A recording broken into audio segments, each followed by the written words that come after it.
In this lesson, we'll take a look at working with seed buildings. Open up the New Objects menu and scroll over to Buildings. The first subcategory is Seed Buildings.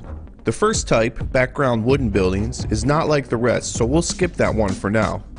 The other four styles of seed buildings all work the same. If you're familiar with the Trials HD editor, seed buildings are very similar to the warehouse blocks, but of course you get a lot more control and options.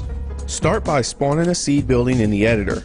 Before you place it, the seed building can be moved around and rotated like any other object. For this example, I'm going to snap it to the driving line and place it at ground level. You'll notice once you place the seed, you can no longer select the whole thing and move it. You can only select individual parts. To make the building bigger, select the wall and hit Y. The building is now one block bigger. Hitting X will delete the new block. If you want to grow your building faster, you can multi-select a few walls, or by holding LB and resting your cursor over one wall for a few seconds, it'll automatically highlight every wall on that plane so you can select all at once. Now when you hit Y, it will add a new block to every wall you've selected, and conversely, X will delete every block selected. You can of course also grow the building up or down by selecting the roof or floor. As you add blocks to your seed building, the inside stays completely hollow, so you can now use it to build an interior track. Now let's check out seed building options. Select any part of the building and bring up its properties.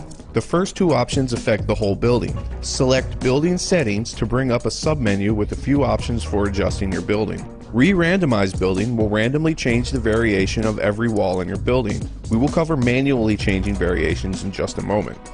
Most seed buildings have wall variations that are broken or destroyed. The shack is the only seed building with no broken variations. Adjusting the destruction slider will randomly turn some of your walls into the broken variation. What percentage you set it to will determine how many walls it affects. Selecting Colorize the whole building will bring up a color picker you can use to change the color of your building.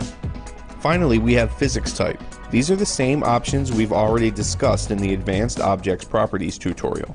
Keep in mind, however, that the building itself can't have dynamic physics properties, so this only affects how physics objects will react when they come into contact with the building. Back in the main properties menu, we have one more option that affects the whole building. Select Move Building and it will break your building down to just the block you have selected. You can now move or rotate the block however you like, and when you place it again, the rest of the building will return. The last option will only affect the wall you currently have selected. Wall type is used to determine what type of wall you have. Auto randomly sets the wall. All walls will be normal variations, not destroyed ones, unless you have adjusted the destruction percentage. Solid randomly sets the wall to one of the normal variations. With Solid Set, this wall will never be set to a destroyed variation, regardless of your destruction percentage. Broken sets the wall to a broken variation. The variation will be decided by the walls that surround it.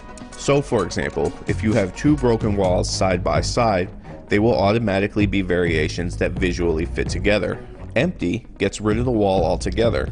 And finally, Manual allows you to choose which variation you want. When you set the wall type to Manual, a few more options pop up. The Broken checkbox decides if you are using broken or solid variations. You can then use the variation slider to choose which variation you want. Finally, if you have the Broken checkbox checked, there are some decorations you can add. These are basically broken corner pieces you can use to visually connect some of the broken variations that don't fit together perfectly. One last thing to note about seed wall variations is that different levels have different variations. The first block you place will always be the ground level, regardless of where you place it. Any blocks you add above the initial seed will be upper levels, and every block below will be lower levels. When working with seed buildings for the first time, I would suggest creating a building in each style and check out what kind of variations are available with the ground, upper, and lower walls. Also keep in mind that some styles will also have variations for the floor and ceiling.